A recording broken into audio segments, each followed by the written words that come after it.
Hey guys, Shri here. ഒരു കഥ പറഞ്ഞു കൊടുക്കാം. സംഭവം എന്ന് വെച്ചാൽ നമ്മുടെ ആപ്പിളിലെ M1 Mac എല്ലാവർക്കും അറിയാമായിരുന്നല്ലോ. ആ മാക്കിൻ്റെ പ്രത്യേകത എന്ന് പറയുമ്പോൾ അതൊരു മാർക്കറ്റ് ഡിസ്റപ്റ്റർ ആയിരുന്നു. നമ്മുടെ മാർക്കറ്റിൽ എന്താ പറയുക, ഒരു ഭയങ്കര ചാഞ്ചാട്ടം കൊണ്ടുവന്നൊരു ഒരു പ്രോഡക്റ്റ്. അതിൻ്റെ ടെക്നോളജി വൈസ് ആയാലും അതിൻ്റെ പ്രോഡക്റ്റ് ബ്രാൻഡിങ്ങും പിച്ചിങ്ങും മാർക്കറ്റിങ്ങും എല്ലാം കൊണ്ടും എനിക്ക് തോന്നുന്നു അത് കഴിഞ്ഞിട്ട് ഞാനൊരു ഡിസ്റപ്ഷൻ കൊണ്ടുവരാൻ പോകുന്ന പ്രോഡക്റ്റ് ഇവനാണ്. This is the Galaxy Fold 8. Fold 8നെ കുറിച്ച് പറയുകയാണെങ്കിൽ കുറച്ച് നാളായി എനിക്ക് ഒരു ഇന്നോവേറ്റീവ് പ്രോഡക്റ്റ് അല്ലെങ്കിൽ എന്താ പറയുക ഒരു പുതുമയുള്ള ഒരു സാംസങ് ഫോൺ എൻ്റെ കൈ പിടിച്ചിട്ട്. ദാറ്റ്സ് എക്സാക്ട്ലി വാട്ട് സാംസങ് ചെയ്തിരിക്കുന്നത്. ഈ phone Samsung has nailed it. ഞാനൊരു പ്യുവർലി വാല്യൂ പെർസ്പെക്റ്റീവ് നല്ല ഈ ഫോൺ സംസാരിക്കുന്നത്. ഞാനൊരു ഈ പ്രൊഡക്റ്റിൻ്റെ എന്താ പറയണ, ഇതൊരു യുണീക്ക് ഫോണാണ് ഗൈസ്. എല്ലാവർക്കും ഉള്ള ഫോണാണോ എന്ന് വെച്ചാൽ അല്ല. പക്ഷേ കാശ് ഉണ്ടെങ്കിൽ നിങ്ങളത് ട്രൈ ഔട്ട് ചെയ്ത് നോക്കണം എന്ന് പറഞ്ഞ ഫോണാണ്. കാരണം ഇതായിരിക്കും ഫ്യൂച്ചർ ഓഫ് ഫോൾഡബിളിൻ്റെ ഡിസൈൻ. ഈ ഒരു ഡിസൈനിലായിരിക്കും ഉറപ്പാണ്. നിങ്ങൾ ഈ ഒരു പാസ്പോർട്ട് സ്ക്വയറിഷ് ഡിസൈൻ ആയിരിക്കും ഫ്യൂച്ചർ ഓഫ് ഫോൾഡബിൾ. അതെനിക്ക് 110% ഉറപ്പ് തരാൻ പറ്റും. കാരണം എന്ന് വെച്ചാൽ it's so convenient, it is so effective. നമുക്ക് ഭയങ്കര ഡെയിലി ലൈഫിൽ ഭയങ്കര ഇൻറ്റ്യൂട്ടീവ് ആയിട്ട് തോന്നും. ഞാനിപ്പോൾ ഒരുപാട് നാളായിരുന്നില്ല ഈ പ്രൊഡക്റ്റ് യൂസ് ചെയ്യാൻ തുടങ്ങിയിട്ട്. പക്ഷെ എന്നാലും ഞാൻ ഇതിനകത്ത് ഭയങ്കര യൂസ്ഡ് ആയി തുടങ്ങി ഓൾറെഡി. ഇപ്പോൾ ഷോർട്ട് സ്ക്രോൾ ചെയ്യാനാണെങ്കിലും എല്ലാത്തിനകത്തും എനിക്ക് ഈ ഒരു സ്ക്രീൻ സൈസ് ഭയങ്കരമായിട്ട് എന്താ പറയണം ഇഷ്ടപ്പെട്ടു എന്ന് പറയുന്നതാണ് ഇഷ്ടം, സത്യം. ആൻഡ് അതിലുപരി വേറൊരു കാര്യം പറയുകയാണെങ്കിൽ, നിങ്ങളൊരു സിനിമാ പ്രേമിയാണെങ്കിൽ ഇത് തുറക്കുക, സിനിമ കാണുക, ഇതൊരു വല്ലാത്തൊരു സുഖമാണ് കേട്ടോ. പ്രത്യേകിച്ച് നിങ്ങളിപ്പോൾ കറക്റ്റ് IMAX-ൻ്റെ 4:3 ആസ്പെക്ട് റേഷ്യോ ഉള്ള മൂവീസൊക്കെ ഉണ്ട്. അത് നിങ്ങൾ ടെലഗ്രാമിലും എവിടെ ഞാൻ പറയുന്നില്ല എവിടുന്നേലും ഒക്കെ നിങ്ങൾ കണ്ടുപിടിച്ച് തപ്പിപ്പിടിച്ച് ഡൗൺലോഡ് ചെയ്തെങ്കിൽ ഈ ഫോണിനകത്ത് എൻജോയ് ചെയ്യാൻ ദി ബെസ്റ്റ്. നമുക്ക് ആദ്യം തന്നെ പ്രൊഡക്റ്റിനെ കുറിച്ച് പറയാം. സ്പെസിഫിക്കേഷൻ പറയുകയാണെങ്കിൽ ഗൈസ്, ഈ ഫ്രണ്ടിലുള്ള ഗ്ലാസ് ഉണ്ടല്ലോ, this is Gorilla Glass Victus 3 ceramic എന്നെന്തോ പറയുന്നൊരു സാധനം. അത് പുതിയൊരു പ്രൊഡക്റ്റാണ്. സാധനം എങ്ങനെയെന്ന് ചോദിച്ചാൽ വെരി ടഫ്, വെരി ഡ്യൂറബിൾ. തറയിലൊന്നും വീണ് അങ്ങനെ പൊട്ടാതിരിക്കാൻ വേണ്ടി സാംസങ് ഏറ്റവും ലേറ്റസ്റ്റ് ആയിട്ടുള്ള ഡിസ്പ്ലേ ടെക്നോളജി, ഗ്ലാസ് ടെക്നോളജിയാണ് കൊടുത്തിരിക്കുന്നത്. അകത്തേക്ക് വരുമ്പോൾ ഗൈസ് നമുക്കറിയാം ഫോൾഡബിൾ ആണ്. They can only do plastic sheet എന്ന് ഞാൻ പറയുന്നില്ല, പ്ലാസ്റ്റിക് ആയതുകൊണ്ട് പ്ലാസ്റ്റിക്കിന് അതിൻ്റെതായ ഗുണവും മേന്മയൊക്കെ ഉണ്ട്, ഇല്ലയെന്ന് ഞാൻ പറയുന്നില്ല. പക്ഷേ വെരി ഗുഡ്, ഡ്യൂറബിൾ ആണെന്നാണ് എൻ്റെ അറിവിൽ. കാരണം ഇവർ ഈ വട്ടം ടൈറ്റേനിയം ഫ്ലെക്സ് ആർമർ എന്നൊക്കെ പറയുന്നത്, ഹിഞ്ച് എന്നൊക്കെ പറഞ്ഞ പുതിയ ടെക്നോളജി ഉണ്ടെന്ന്. And how is the crease എന്ന് ഞാൻ പറഞ്ഞാൽ, ഞാൻ ജസ്റ്റ് ഇപ്പോൾ ഒരു ഫോട്ടോ കാണിക്കാം. ഇതിനകത്ത് എടുത്തൊരു ഫോട്ടോ, അല്ലെങ്കിൽ ഞാൻ ഇപ്പം ജസ്റ്റ് ഒരു ഫോട്ടോ ഇതിൽ നിന്ന് തന്നെ എടുക്കാം. ഈ ഒരു ഫോട്ടോ എടുത്ത് നിങ്ങൾക്ക് ഇങ്ങനൊന്ന് പടം കാണുമ്പോഴൊന്നും പ്യുവർലി നിങ്ങൾക്ക് ആ ക്രീസ് ഉണ്ടെന്ന് പോലും തോന്നത്തില്ല. സൂം ചെയ്യാനായാലും എന്തുവാണെങ്കിലും അങ്ങനെയൊന്നും ഒരു വ്യത്യാസം നിങ്ങൾക്ക് തോന്നുന്നില്ല. ആ ഹിഞ്ചിന് നിങ്ങൾ നോക്കുവാണെങ്കിൽ ആ ഹിഞ്ച് നിങ്ങൾ കാണും, അല്ലാതെ ആ ഹിഞ്ച് ഭയങ്കര വിസിബിൾ ഒന്നുമില്ല. എന്നാലും ചില ചൈനീസ് മാനുഫാക്ചേഴ്സിനാണെങ്കിൽ ആ ഒരു പെർഫെക്റ്റ് ക്രീസ്ലെസ് ഡിസൈനിലൊന്നും സാംസങ് എത്തിയിട്ടില്ല എന്ന് പറയുന്നതാണ് സത്യസന്ധമായ കാര്യം. വേറൊരു കാര്യം എടുത്ത് പറയുകയാണെങ്കിൽ, ബാക്കിലുള്ള ഗ്ലാസ് വിക്ടസ് 2 ആണ്, ഗൊറില്ല ഗ്ലാസ് വിക്ടസ് 2 ആണ്. So overall construction and build quality I am very happy, satisfied ആണ്. എൻ്റെ വീട്ടിലൊരു ഫ്ലിപ്പ് ഉണ്ട്, വർഷങ്ങളായിട്ട് എൻ്റെ ചേട്ടൻ ഉപയോഗിച്ചുകൊണ്ടിരിക്കുക. ഞാൻ വിചാരിച്ചതിനെക്കാട്ടിയും കൂടുതൽ ലാസ്റ്റ് ചെയ്യുന്നുണ്ട്. അതിൻ്റെ ഫ്രണ്ടിലുള്ള പ്രൊട്ടക്റ്റ് ഫിലിം ഇളകി പോകുമെങ്കിൽ അത് ഇടയ്ക്കെന്നല്ല വർഷങ്ങൾ കൂടുമ്പോൾ ഒന്ന് ഒട്ടിച്ചാൽ മതി, അല്ലാതെ വേറെ വലിയ പ്രശ്നങ്ങളോ കാര്യങ്ങളൊന്നും ഇല്ല. നിങ്ങൾ നല്ലോണം ടേക്ക് കെയർ ചെയ്യുകയാണെങ്കിൽ. അതിനുപരി ഇതിന് IP48 എന്താ പറയുക റെസിസ്റ്റൻസ് ഉണ്ട്. വെള്ളം ഇവന് വലിയ സീനല്ല, പക്ഷെ പൊടിയാണ് സീൻ. നിങ്ങൾ മണലെങ്ങാനും കൊണ്ടിട്ടാൽ പിന്നെ ഹിഞ്ച് തുറക്കുക അടയ്ക്കുക ഒന്നും ചെയ്യില്ല, കറക്റ്റ് ഫുൾ വാക്യൂം സെക്ഷനൊക്കെ ചെയ്തിട്ട് എടുക്കാൻ പറ്റും. അങ്ങനത്തെ ചെറിയ ചെറിയ പ്രശ്നങ്ങളൊക്കെ ഈ ഒരു ഫോണിനകത്ത് ഉണ്ട്. ഇല്ലാതെ ബാക്കിയെടുത്തോളം കാലം guys Samsung has nailed the design എന്ന് എനിക്ക് പറയുള്ളൂ.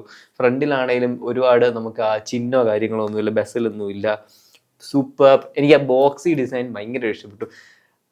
എന്താണെന്നറിയില്ല, ഈ ഒരു പാസ്പോർട്ട് സ്റ്റൈൽ ഓഫ് ഡിസൈനിൻ്റെ എന്തോ ഒരു അഡിക്റ്റീവ് സാധനം ഉണ്ട് ഗൈസ്. എനിക്കത് ഭയങ്കര ഇഷ്ടമാണ്. ഒന്നാമത്തെ കാര്യം, ഞാൻ ബ്ലാക്ക്ബെറി പാസ്പോർട്ടിൻ്റെ ഒരു ഫാൻ ബോയാണ്. പക്ഷെ ഇങ്ങനെയൊക്കെ ഉപയോഗിക്കുമ്പോൾ ഇതിനൊരു പ്രത്യേക സ്റ്റൈൽ ഓഫ് അഡിക്ഷൻ ഉണ്ട് ഗൈസ്. ഒരു കാര്യം, നിങ്ങൾക്ക് കണ്ടന്റ് ഒക്കെ ഇഷ്ടപ്പെട്ടെങ്കിൽ ശരിക്കും ആ ലൈക്കും ആ സബ്സ്ക്രൈബും എന്നെ ഒന്ന് ഹൈപ്പ് ചെയ്താണെങ്കിൽ എനിക്കൊരു നല്ല ഭയങ്കര ഗുണമാണ്. ഇതുപോലെ ജെനുവിൻ യൂസ്ഫുൾ ടെക് പ്രോഡക്ട്സിൻ്റെ റിവ്യൂ ഞാൻ ചാനൽ കൊണ്ടുവരുന്നുണ്ട്.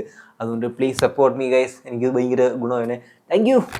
ഒരുപാട് നമ്മളെ ഡിസ്ട്രാക്റ്റും ചെയ്യുന്നില്ല, എന്നാൽ അത്യാവശ്യം പ്രൊഫഷണൽ കാര്യങ്ങളും ടൈപ്പിംഗ് ഒക്കെ ഈ സ്ക്വയറിനകത്ത് ഭയങ്കര രസമുള്ള. നമുക്ക് അതിനെക്കുറിച്ച് ഫാൻ ബോയ് ആവാതെ ബാക്കിയുള്ള കാര്യങ്ങൾ സംസാരിക്കുകയാണെങ്കിൽ, ലെറ്റ്സ് ടോക്ക് അബൌട്ട് സ്പെസിഫിക്കേഷൻ ആണെങ്കിൽ സ്നാപ്ഡ്രാഗണിൻ്റെ 8 Elite Gen 5 best of the best, സാംസങ്ങിന് വേണ്ടി ട്യൂൺ ചെയ്ത് Adreno 840 best of the best, എനിക്കൊന്നും പറയാനില്ല. പിന്നെ UFS 4.x എന്ന് പറഞ്ഞതാണ്. UFS 4.x എന്ന് പറഞ്ഞാൽ UFS 4.0. സാംസങ് അവരുടെ ഗിമ്മിക്ക് മാർക്കറ്റിംഗ് ഫീച്ചേഴ്സ് വെച്ച് ആൾക്കാരെ പറ്റിക്കാൻ നോക്കുക. 4.x എന്ന് പറഞ്ഞാൽ ശരിക്കും 4.1 ആവാം, 2 ആവാം, 3 ആവാം, 4.9 വരെയുള്ള ഏത് വേണമെങ്കിലും ആവാം. അതിൻ്റെ ഒരു ബ്രോഡ് സ്പെക്ട്രത്തിൽ ഇടുന്ന ഇതാണ് 4.x. പക്ഷേ 4.0 ആയതുകൊണ്ട് അമ്മ ഒരു 4.x എന്ന് കൊടുത്തേക്കും. അവർക്ക് പറയാനുള്ള നാണക്കേടുണ്ട്. ലേറ്റസ്റ്റ് ഗൈസ് അതൊന്നും വലുതായിട്ട് മാറ്റർ ചെയ്യുന്നൊരു കാര്യമാണെന്ന് എനിക്ക് തോന്നുന്നില്ല. പെർഫോമൻസ് സ്റ്റാൻഡ് പോയിന്റിൽ സാംസങ്ങിൻ്റെ ഫ്ലാഗ്ഷിപ്പ് ഡിവൈസ് തന്നെ എല്ലാ രീതിയിലും ചെക്ക്. പിന്നെ വേറൊരു കാര്യം, എനിക്ക് ഫോൺ അങ്ങനെ ഹീറ്റ് ആവുന്നതായിട്ട് ഒന്നും തോന്നിയില്ല. എസ്പെഷ്യലി ഫോൾഡബിളിൽ അങ്ങനെ ഒരു ഗുണമുണ്ട്. ഹീറ്റിംഗ് എൻ്റെ പെർസ്പെക്റ്റീവിൽ ഞാൻ ഫ്ലിപ്പും ഫോൾഡും എല്ലാം ഉപയോഗിച്ചിട്ടുണ്ട് സാംസങ്ങിൻ്റെ എക്സ്റ്റെൻസീവ് പീരീഡിൽ. എനിക്ക് ഹീറ്റിംഗ് ഇഷ്യൂ ഒരുപാട് ഉണ്ടായിട്ട് ഇതുവരെ തോന്നിയിട്ടില്ല. ഗെയിം കളിക്കാനൊക്കെ ആണെങ്കിലും ഗൈസ് തുറക്കുക, ഗെയിം കളിക്കുക, ഭയങ്കര രസമാണ്, ഭയങ്കര ഇൻറ്റ്യൂട്ടീവ് ആണ്. ചില ഇതൊക്കെ ഇതിൻ്റെ ആസ്പെക്ട് റേഷ്യോന് ഫിറ്റ് ആവും, ചിലതൊന്നും ഇതിൻ്റെ ആസ്പെക്ട് റേഷ്യോന് ഫിറ്റ് ആകത്തില്ല. ഫ്യൂച്ചറിൽ ഐ ക്യാൻ സി ഒരുപാട് ആപ്ലിക്കേഷൻ, ഒരുപാട് ഗെയിംസ് ഈ ആസ്പെക്ട് റേഷ്യോയ്ക്ക് വേണ്ടി ഉണ്ടാക്കുന്നത്. അത് റൈറ്റ് നൗ ഇതൊരു പുതിയ ഐ ലൈക്ക് 4:3 ആസ്പെക്ട് റേഷ്യോ, അത് ഞാൻ സത്യസന്ധമായിട്ട് പറയാം. ഈ ബാക്കിയുള്ള കാര്യങ്ങളെ കുറിച്ച് പറയുകയാണെങ്കിൽ 4800 mAh ഉണ്ട് battery life, endurance so good. Battery life എനിക്ക് ഭയങ്കര ഇഷ്ടമാണ്. സാംസങ്ങിൻ്റെ 4800 mAh എല്ലാവർക്കും ഉള്ളൊരു തെറ്റിദ്ധാരണയാണ് തുറക്കുമ്പോൾ വലിയ സ്ക്രീനായിട്ട് പെട്ടെന്ന് ബാറ്ററി ലൈഫ് തീരുമെന്ന്. അങ്ങനത്തെ ഒരു പ്രവണതയൊന്നും എനിക്ക് തോന്നിയിട്ടില്ല കേട്ടോ. നിങ്ങൾക്ക് മിക്സ്ഡ് യൂസേജിൽ എങ്ങനെയായാലും 1 day ബാറ്ററി ലൈഫ് കിട്ടുമെന്നാണ് എൻ്റെ വിശ്വാസം. സ്ക്രീൻ ഓൺ ടൈം എന്ന് പറയുമ്പോൾ രണ്ടും കൂടെ കമ്പയർ ചെയ്തൊരു 6 hours 6.5 hours ഒക്കെ നിങ്ങൾക്ക് ഷുവറായിട്ട് കിട്ടും. സിനിമയൊന്നും കാണുന്നതിൻ്റെ ഒന്നും വലിയ ചാർജ് ഒന്നും എടുക്കത്തില്ല. പിന്നെ ഒരു കാര്യം I wish they could improve ചെയ്യാൻ പറ്റുന്നതെന്ന് വെച്ചാൽ അത് ഇതിൻ്റെ സ്പീക്കേഴ്സാണ്. സ്പീക്കേഴ്സ് കൊള്ളില്ല എന്നോ അങ്ങനെ ഒന്നുമല്ല ഞാൻ പറയുന്നത്. Speakers absolutely good. പക്ഷേ ഇത്രയും നല്ലൊരു എന്താ പറയുക ഡിസ്പ്ലേ സിസ്റ്റം തന്നിട്ട് നമുക്കൊരു കിടിലം സൗണ്ട് എക്സ്പീരിയൻസും കൂടെ ഉണ്ടായിരുന്നു. ഇതൊരു പെർഫെക്റ്റ് മൾട്ടിമീഡിയ സാധനമാണ് ഗൈസ്. ഞാനൊരു ഐപാഡ് ലെവൽ ഓഫ് സ്പീക്കേഴ്സാണ് എക്സ്പെക്ട് ചെയ്തത്. ആൻഡ് ആ ഒരു ലെവൽ ഓഫ് പ്രൈസ് കൊടുക്കുമ്പോൾ എക്സ്പെക്ട് ചെയ്യുന്നതിന് അത് തെറ്റൊന്നുമില്ല. അത്യാവശ്യം നല്ല കാശ് കൊടുത്ത് മേടിക്കുന്നത്. അതുകൊണ്ട് സാംസങ്ങിന് ഇച്ചിരി കൂടെ ബെറ്റർ സ്പീക്കർ സിസ്റ്റം കൊടുക്കാമായിരുന്നു എന്ന് എനിക്ക് പറയുള്ളൂ. പിന്നെ ബാക്കിയുള്ള കാര്യങ്ങൾ ഇതിൻ്റെ സോഫ്റ്റ്വെയറിനെ കുറിച്ച് പറയുകയാണെങ്കിൽ Android 17 out of the box വരുന്ന Galaxy E11 UI top of the top, 7 years of OS update, അങ്ങനത്തെ പ്രശ്നങ്ങളൊന്നുമില്ല ഗൈസ്. ലക്കിലി ഞാനൊരു കാര്യം കണ്ടുള്ളൂ, ഫ്ലിപ്പിനകത്ത് ഫോൾഡിനകത്ത് അപ്ഡേറ്റ് ചെയ്യുമ്പോൾ വരെ വീഴുന്നത് ഭയങ്കര കുറവ് കേട്ടോ. അതുകൊണ്ട് സാധാരണ സാംസങ്ങിനെ കാട്ടി എനിക്ക് അറിയത്തില്ല, ആസ് നോൺ കേസസ് നമ്പേഴ്സ് കുറവാണെന്നാണ് എൻ്റെ വിശ്വാസം. അതുകൊണ്ട് നിങ്ങൾക്ക് റിലയബിലിറ്റി സ്റ്റാൻഡ് പോയിന്റിലൊന്നും പ്രശ്നമൊന്നും ഉണ്ടാവത്തില്ല എന്നാണ് എൻ്റെ ഒരു ധാരണയും എൻ്റെ ഒരു വിശ്വാസവും. പിന്നെ വേറെ കുറച്ച് മൈനർ ഇമ്പ്രൂവ്മെൻറ്റ്സ് ചെയ്തെന്ന് വെച്ചാൽ സാംസങ് അതിൻ്റെ ഹിഞ്ച് ഓപ്പണിങ് ഭയങ്കര ബെറ്റർ ആക്കി. ഫോർ എക്സാമ്പിൾ നമ്മൾ പണ്ടത്തെ ഫോണൊക്കെ ഇത് ഇങ്ങനെ ഓപ്പൺ ചെയ്യുമ്പോൾ ഇങ്ങനെ ഭയങ്കര കട്ടിയായിരുന്നു. ഇപ്പോഴും കട്ടിയില്ല എന്ന് പറയുന്നത്, പക്ഷേ ഇത്രയൊക്കെ ഒന്ന് കൊണ്ടുവന്ന് കഴിഞ്ഞാൽ പിന്നെ അതങ്ങ് ഓട്ടോമാറ്റിക്കലി ആയിക്കോളും. മനസ്സിലായോ? ഇങ്ങനത്തെ കുറച്ച് ഇമ്പ്രൂവ്മെൻറ്റ്സ് ഒക്കെ സാംസങ് കൊണ്ടുവന്നു. ഇതൊരു അവരുടെ ഇത്രയും വർഷത്തെ ഫ്ലിപ്പും ഫോൾഡും എക്സ്പീരിയൻസ് എല്ലാം കൊണ്ട് ഈ ഒരു ഫോൾഡബിളിനകത്ത് കൊണ്ടുവന്നു. ഒരു ഡിസപ്പോയിൻറ്റിങ് ഫാക്ടർ പ്യുവർലി സാംസങ്ങിൻ്റെ മാർക്കറ്റിംഗ് പർപ്പസസിന് വേണ്ടി മാത്രം. ഗൈസ്, സാംസങ് അടുത്ത വർഷം ഇതെന്തായാലും ഫിക്സ് ചെയ്യും, അതെനിക്ക് ഉറപ്പാണ്. അവരുടെ ഫ്ലാഗ്ഷിപ്പ് ഫോൾഡബിൾ എപ്പോഴും മറ്റേ ഫോൾഡ് ആയിരിക്കണം, ഫോൾഡ് 8 അൾട്ര ആയിരിക്കണം എന്നാണ് അവർക്ക് നിർബന്ധം.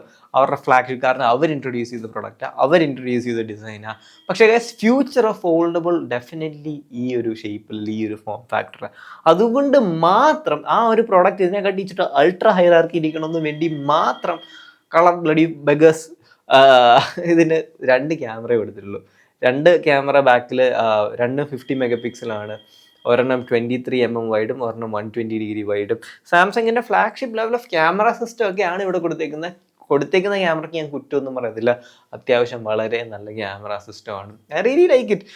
വീഡിയോസിനകത്തും കാര്യങ്ങളും ആണെങ്കിലും കൊള്ളാം. പക്ഷേ ടെലിഫോട്ടോ സെൻസേഴ്സ് കൊടുക്കാത്തത് വെറും വൃത്തികേടായിപ്പോയി ഗൈസ്. ഇതൊക്കെ അത്യാവശ്യം പ്രൊഡക്ടിവിറ്റി കാര്യങ്ങൾക്ക് വേണമെങ്കിൽ ഉപയോഗിക്കാവുന്ന ഫോണാണ്. അപ്പം ഞാൻ പ്രതീക്ഷിച്ചതിൽ നിങ്ങൾക്ക് ഡിസൈനൊക്കെ ചെയ്യുകയാണെങ്കിൽ ഒരു ലൈഡാറും കൂടെ കൊടുത്തായിരുന്നെങ്കിൽ മേ ബി ബെറ്റർ ആയേനെ. നിങ്ങളൊരു വളരെ പ്രീമിയം പ്രൈസാണ് ഇതിന് കൊടുക്കുന്നത്. ആ വളരെ പ്രീമിയം പ്രൈസിനകത്ത് അമ്മമാർ ടെലിഫോട്ടോ കൊടുക്കാത്ത വെറും ചരിത്രമായി പോയെന്ന് എനിക്ക് പറയാനുള്ളൂ. പ്യുവർലി സാംസങ്ങിൻ്റെ ഈഗോയും മാർക്കറ്റിങ്ങും കാരണം മാത്രമാണ് അത് മിസ് ഔട്ട് ചെയ്തത്. ബാക്കിയുള്ള കാര്യങ്ങൾ എനിക്ക് ഈ ഫോണിനെ കുറിച്ച് പറയുകയാണെങ്കിൽ ഐ ലൈക്ക് ഇറ്റ് ഗൈസ്. ഈ ഒരു form factor is very addictive. ഈ ഒരു ഫോം ഫാക്ടർ ഭയങ്കര ഇൻറ്റ്യൂട്ടീവ് ആണ്. ഈ ഒരു ഫോം ഫാക്ടർ എൻ്റെ കാശ് ഉണ്ടായിരുന്നു ഞാൻ മേടിച്ചത്, ഉള്ള കാര്യം പറയുന്നത്. എൻ്റെ കാശ് ഉണ്ടായിരുന്നെങ്കിൽ ഞാൻ ഇതൊരെണ്ണം മേടിച്ചേനെ, എൻ്റെ ഡെയിലി ഡ്രൈവർ ഈ ഫോണായേനെ. കാരണം ഞാൻ ഭയങ്കര ഒരു പവർ യൂസർ അല്ലെങ്കിലും അറ്റ് ടൈംസ് എനിക്ക് ഇച്ചിരിയേലും ഞാൻ ഫോൺ ഉപയോഗിക്കുന്ന വീഡിയോ കാണാനും സിനിമയ്ക്കോ ട്രെയിലേഴ്സ് കാണാനൊക്കെയാണ്. അപ്പോൾ ഞാൻ ലാപ്ടോപ്പ് ഓപ്പൺ ചെയ്യുന്ന ഒരു എക്സ്ട്രാ പ്രോസസ്സ് കട്ട് ഡൗൺ ചെയ്ത് ഇവനെ തന്നെ റിലയബിൾ ആയിട്ട് എനിക്ക് ഉപയോഗിക്കാമെങ്കിൽ വൈ നോട്ട്? അതായിരുന്നു എൻ്റെ ചോദ്യം. സാംസങ് കൊണ്ടുവന്നു ഗൈസ്. ഫ്യൂച്ചറിൽ നെക്സ്റ്റ് അപ്ഡേറ്റിൽ ഇറ്ററേഷന് ക്യാമറ ഫിക്സ് ആവും ഉറപ്പാണ്.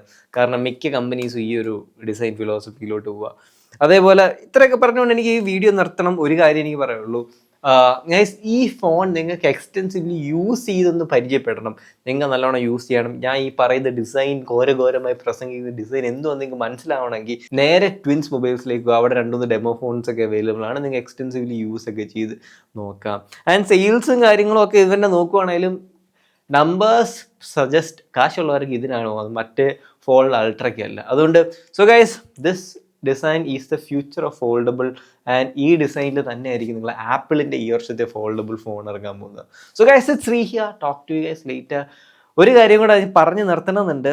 1,50,000 രൂപയ്ക്ക് മേളിലൊക്കെയാണ് ഇപ്പോഴത്തെ പ്രൈസ്. അതിന് ഞാൻ റെക്കമെൻഡ് ചെയ്യുന്നത് വെച്ചാൽ കാശ് ഉണ്ട് ഗൈസ്, നിങ്ങൾക്ക് പോയി എടുക്കുക. അതൊരു യുണീക്ക് എക്സ്പീരിയൻസ് തരുന്നുണ്ട്. ഈ ഒരു എക്സ്പീരിയൻസ് അല്ല, ഈ ഒരു എക്സ്പീരിയൻസ് ആസ് സച്ച്, ഈ ഒരു ഫോം ഫാക്ടറിലുള്ള ഫോൺ ഇല്ലാതെ ഈ ഒരു ഫോം ഫാക്ടറിലുള്ള ഒരു കംപ്ലീറ്റ് സാംസങ്ങിൻ്റെ പാക്കേജ് ഉള്ളപ്പം ഞാൻ പറയും ഇതൊരു നല്ല ബാലൻസ്ഡ് യുണീക്ക് എക്സ്പീരിയൻസ്. ആ ഒരു എക്സ്പീരിയൻസ് വേണമെങ്കിൽ കാശ് ഉണ്ടെങ്കിൽ നിങ്ങൾക്ക് പോയി എടുക്കാം. കാശില്ലാത്ത ഒരു 2-3-4-5 മാസം വെയിറ്റ് ചെയ്യുക, സെക്കൻഡ് ഹാൻഡ് മാർക്കറ്റിൽ ഇത് വരും. അപ്പം നോക്കിയും തപ്പിപ്പിടിച്ചും പോയി എടുത്താൽ നിങ്ങൾക്ക് നല്ല ഡീൽ കിട്ടും. So guys, Sree here, talk to you guys later. Love you, by.